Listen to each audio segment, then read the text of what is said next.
Hi welcome to India's largest digital media network Suman TV. నేను మీ కీర్తి. మనిషి శరీరంలో అత్యంత ముఖ్యమైన ఆర్గన్ హార్ట్, గుండె. అది కొట్టుకోవడం ఒక్కసారి ఆగిపోయిందా అంతే, మనిషి జీవితమే ఆగిపోతుంది. ముఖ్యంగా కోవిడ్ తర్వాత హార్ట్కి సంబంధించిన ప్రాబ్లమ్స్, హార్ట్ అటాక్స్ కానీ కార్డియాక్ అరెస్ట్లు కానీ చాలా ఎక్కువైపోయాయి. ఎందుకు అలా జరుగుతుంది? హార్ట్ని పదిలంగా ఉంచుకోవాలంటే ఏం చేయాలి? ఇలాంటివన్నీ మనం ఈ వీడియోలో డిస్కస్ చేయబోతున్నాం. సో ఈరోజు ఈ వీడియో చూస్తున్న వాళ్ళు చాలా లక్కీ అండి, ఎందుకంటే నాతో పాటు ఉన్నారు ఈరోజు ఆనర్స్ హార్ట్ ఇన్స్టిట్యూట్ నుంచి డాక్టర్ కిరణ్ కుమార్ లక్కిరెడ్డి గారు. సార్ 10,000కు పైగా హార్ట్ పేషెంట్స్ని ట్రీట్ చేసి సక్సెస్ఫుల్గా వాళ్ళ హ్యాపీ లైఫ్ని లీడ్ చేసుకునేలా చేశారు అండ్ 10 years ఆఫ్ ఎక్స్పీరియన్స్ ఉంది.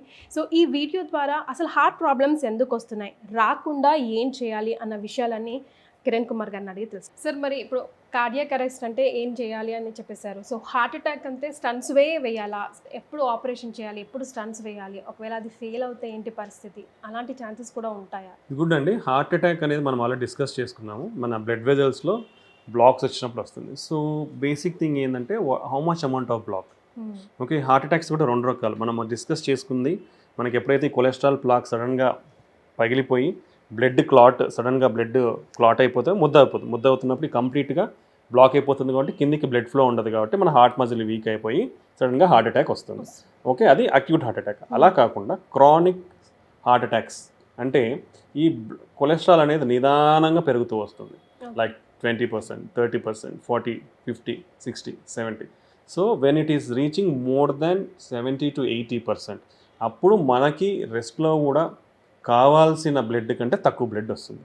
బట్ అప్ టు 50, 60 మనకి సిమ్టమ్స్ పెద్దగా తెలియదు ఇది రెస్ట్లో. ఇలాంటి వాళ్ళలో నడిస్తే ఆయాసం రావడం, ఏదైనా వర్క్ చేస్తే ఆయాసం, ఛాతీ నొప్పి రావడము, ఫెటిగ్ అంటే మనం పని చేస్తే అలసిపోవడం తొందరగా, ఇలాంటి సిమ్టమ్స్ ఉంటాయి.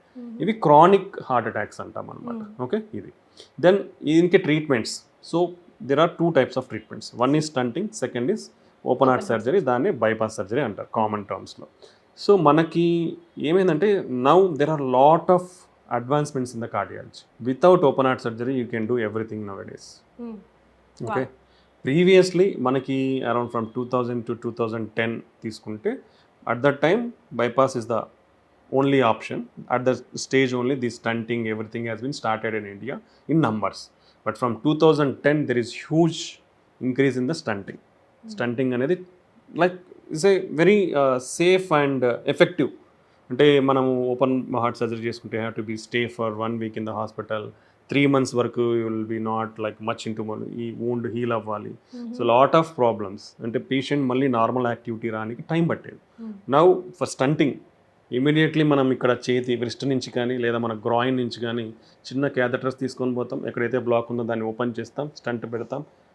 Is good, you can discharge after 1 to 2 days or 3 days. అన్నీ నార్మల్గా ఉంటాయి. He can lead normal life immediately.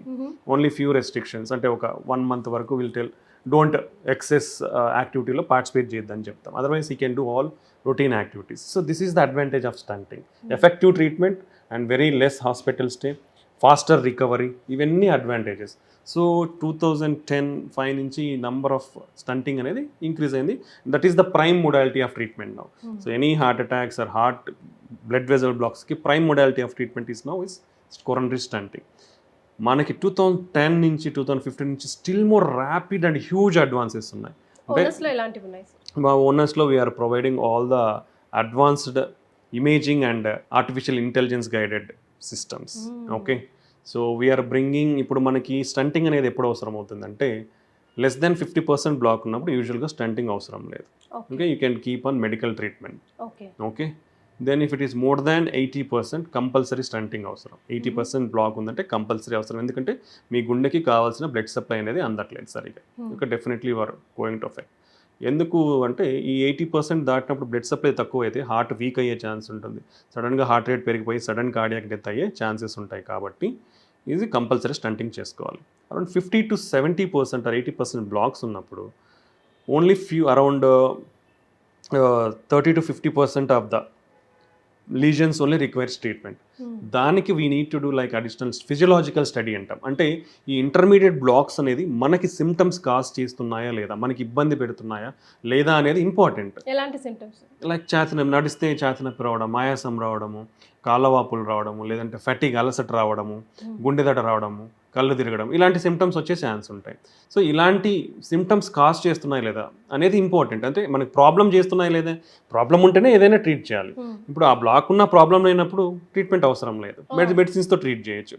So ఇలాంటి intermediate blocks or border line blocks అంటాం.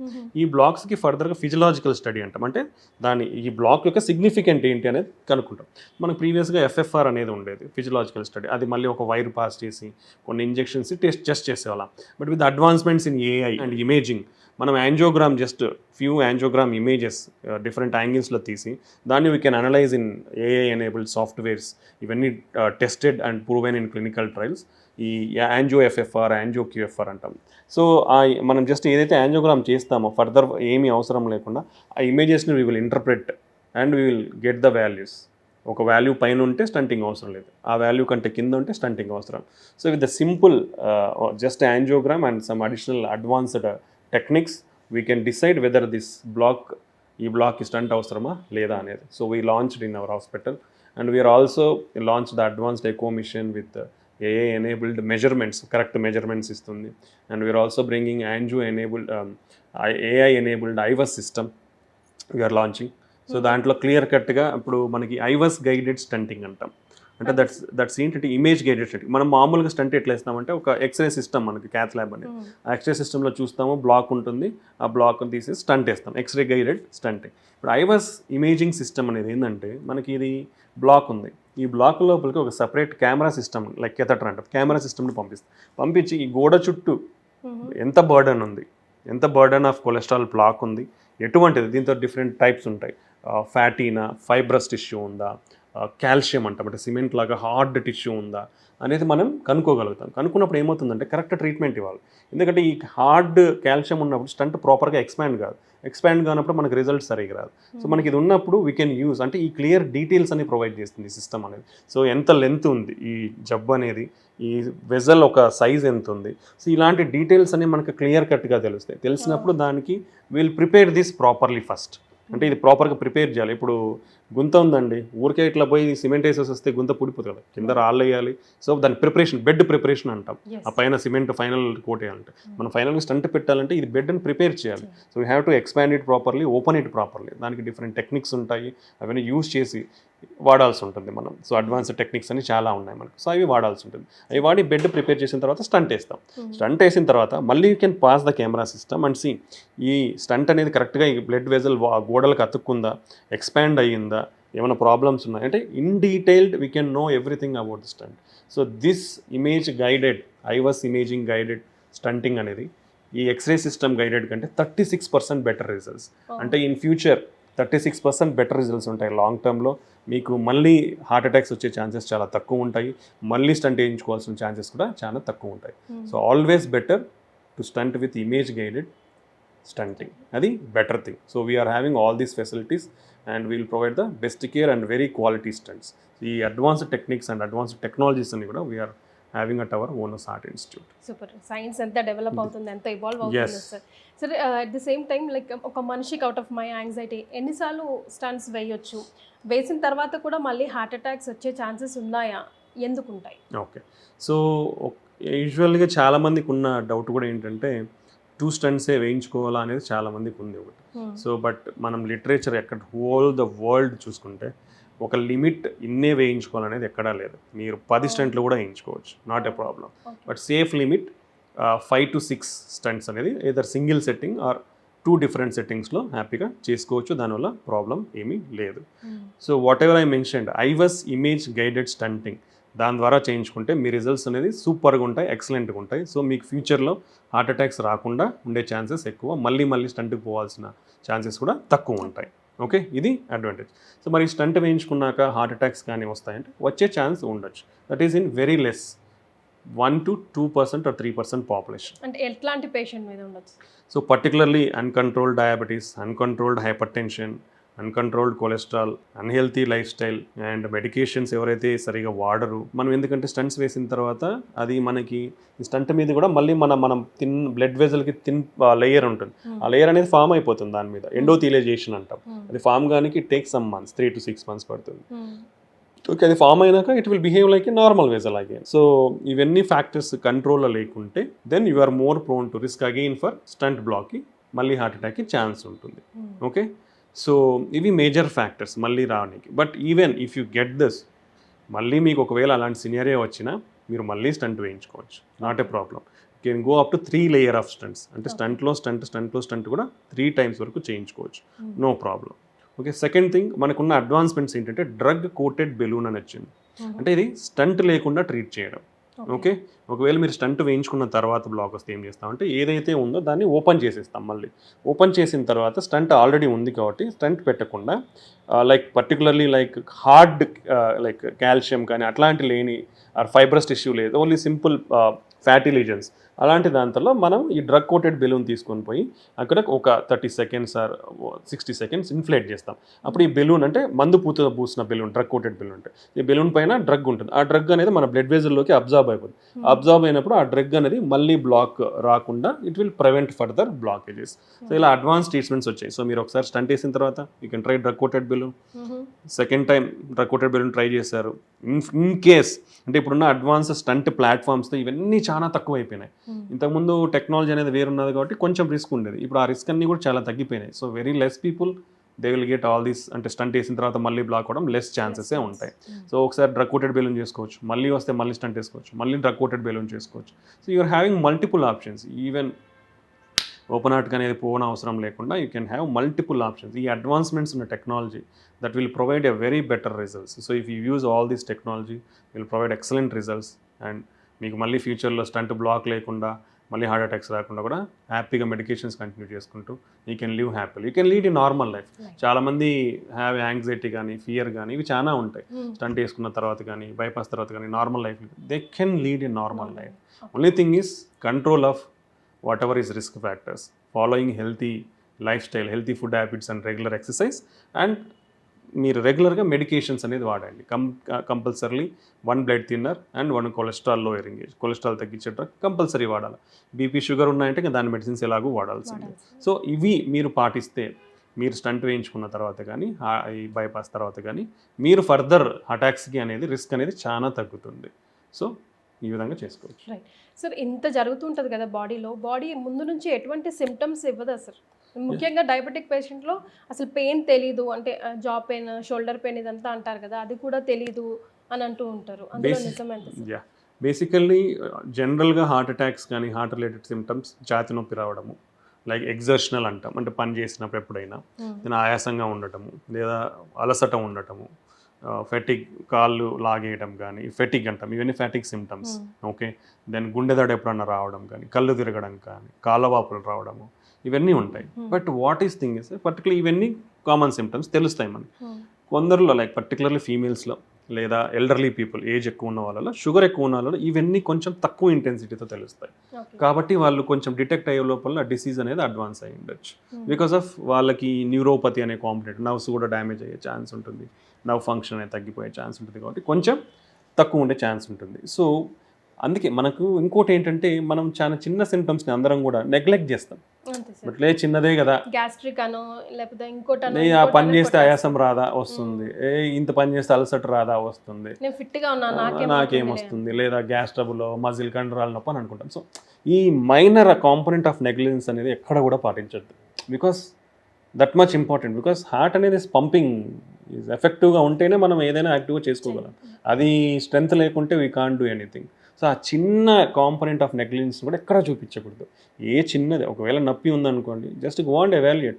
చిన్న టెస్ట్లతో మనకు తెలిసిపోతుంది ప్రాబ్లం. ఒక చిన్న ఈసీజీ, ఎకో స్కాన్, మహా అయితే ట్రెడ్మిల్ టెస్ట్, ఈ 3 చేస్తే మ్యాక్సిమం మనకు తెలిసిపోతుంది మనకు ప్రాబ్లం ఉందా లేదా అనేది. ఈ 3టితో తెలుసుకునేటప్పుడు మనం నెగ్లిజెన్స్ చేయడం వేస్ట్. కాబట్టి ఎటువంటి చిన్న డిస్టర్బెన్స్ ఉన్నా నెగ్లెక్ట్ చేయకుండా మనం ముందే దాన్ని చూపించుకుంటే we can avoid lot of things. Because lot of things అనేది అండర్ డయాగ్నోస్డ్ అండ్ అన్డిటెక్టెడ్ ఎందుకు చెప్తున్నా అంటే ఈ చిన్నదాన్ని కూడా మిస్ అవుతున్నారు అందరూ కూడా. సో ఈ చిన్నదాన్ని కూడా నెగ్లెక్ట్ చేయకుండా ఒకసారి చూపించుకుంటే మీ హార్ట్ని ఎవాల్యుయేట్ చేసుకుంటే మీకు ఫ్యూచర్లో ప్రాబ్లమ్స్ అనేది తగ్గుతాయి. ముందే డిటెక్ట్ చేసుకొని బెటర్ ట్రీట్మెంట్ తీసుకునే ఛాన్స్ ఉంటుంది, మీ లైఫ్ స్టైల్ని మార్చుకునే అవకాశం ఉంటుందన్నమాట. ఎస్ సార్, జనరల్గా అసలు ఎల్డిఎల్ హెచ్డిఎల్ లెవెల్స్ ఎంత ఉండాలి సార్? వాటిని ఎట్లా మనం ఇవాల్యుయేట్ చేసుకోవాలి? లిపిడ్ ప్రొఫైల్ చేస్తే మనకు కొలెస్ట్రాల్ లెవెల్స్ ఎంత ఉన్నాయో తెలుస్తుంది. సో యూజువల్గా టోటల్ కొలెస్ట్రాల్ లెస్ దెన్ 200 ఉండాలి, ఎల్డిఎల్ కొలెస్ట్రాల్ లెస్ దెన్ 100 ఉండాలి. ఓకే, నాన్ హెచ్డిఎల్ కొలెస్ట్రాల్ అనే కాంపోనెంట్ ఉంది, అది లెస్ దెన్ 120 అట్లా ఉండాలి. Okay, these are the values. HDL అనేది మోర్ దెన్ 50-60 ఉండాలి, ట్రైగ్లిజరైడ్స్ అనేది లెస్ దెన్ 200 ఉండాలి. సో ఇవి లెవెల్స్ మనకి. So usual LDL cholesterol more than 160 ఉంటే we have to start. Total cholesterol more than 250-300 will start. Triglycerides కూడా మోర్ దెన్ 250 అట్లా ఉంటే we have to start treatment. So ఇవి మనకి తెలుస్తాయి కొలెస్ట్రాల్ లెవెల్స్ అనేది. బేసికల్లీ కొలెస్ట్రాల్ అనేది మనం తీసుకునే ఆయిల్ ఫుడ్లోనే ఉండదండి. బికాస్ ఎసెన్షియల్ ఫ్యాటీ యాసిడ్స్ అనేది ఇంపార్టెంట్ మన బాడీకి, ఎందుకంటే ప్రతి సెల్కి కూడా important. So some amount of oil is necessary, but అది ఇదే ఆయిల్ ఎక్కువ ఉన్నాయి అంటే usually mono unsaturated and poly unsaturated fatty acids ఎక్కువ ఉన్న ఆయిల్స్, అది కూడా per person per day only 4 teaspoons of oil is recommended, అంతకంటే ఎక్కువ తీసుకోకూడదు. 4 teaspoons of oil per person per day, మనం దానికంటే ఎక్కువ తీసుకోకూడదు. సో అది క్యాలిక్యులేట్ చేసుకొని ఫుడ్ అనేది కూడా చేసుకోవాలి. Okay, that is the important thing. And amount of fatty కంటే కూడా ఫ్యాటీ ఫుడ్ అనేది మనకు around 20% of fatty intake in our food is compulsory for basic functioning. ఎందుకంటే ఫ్యాటీతోనే మనకు హార్మోన్స్ ఉంటాయి, ఇవన్నీ చాలా ఉంటాయి కాబట్టి. అదర్ అమౌంట్ ఆఫ్ ఎంత తీసుకుంటున్నావు, కార్బోహైడ్రేట్స్ కానీ ప్రోటీన్స్ కానీ, amount quantity, how much quantity you are taking. మనకు రిక్వైర్డ్ క్వాంటిటీ కంటే ఎక్కువ తీసుకుంటే everything is convert to fat. మనం కార్బోహైడ్రేట్స్ కానీ మిగతా అన్ని ఎక్కువ తీసుకుంటే ఏమవుతుంది, మన బాడీకి అవసరం మించిన తీసుకుంటే it will convert to fatty acids and accumulate in our body. So amount and quality of food is most important. So మనం తీసుకునే ఆహారము ప్లస్ మనకి ఇంటర్నల్గా కూడా లివర్లో ఆల్ దిస్ ఫ్యాటీ యాసిడ్స్ అనేది సింథసైజ్ అవుతుంటాయి.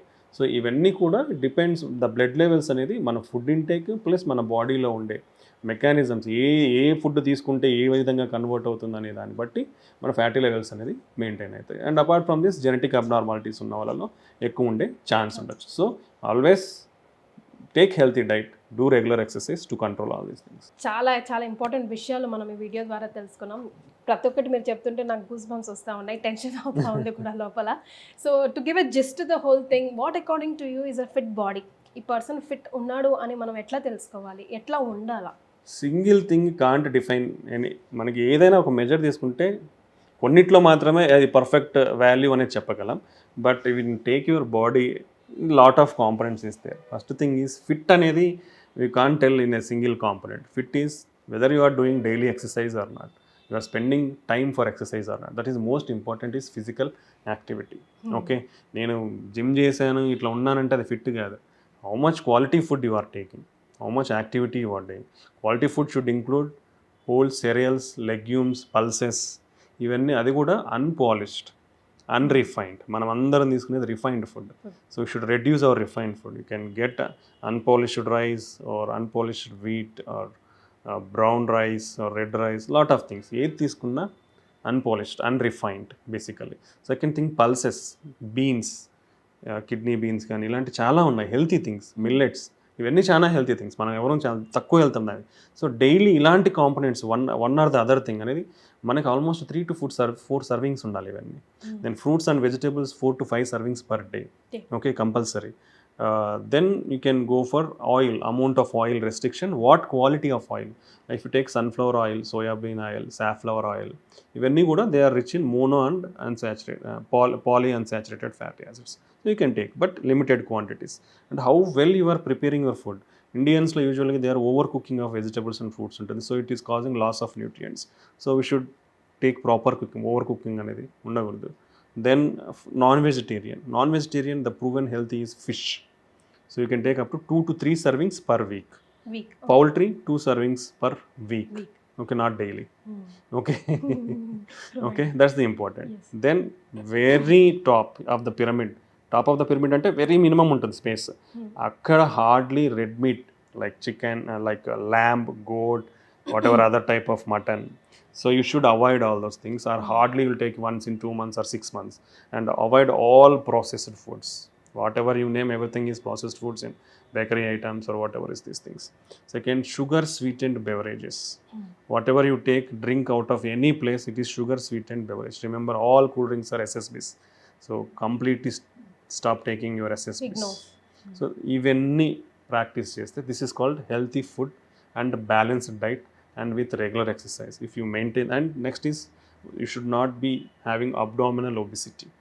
Better avoid getting abdominal. ఒక్కసారి వచ్చిన తర్వాత for reduction is very difficult for every one because lot of efforts have to put in. So abdominal obesity, waist circumference అనేది maintain చేయాలి. Then BMI, you have to maintain your BMI. So less than around 23 to 25 is the ideal. More than 25 is overweight, more than 30 is obesity.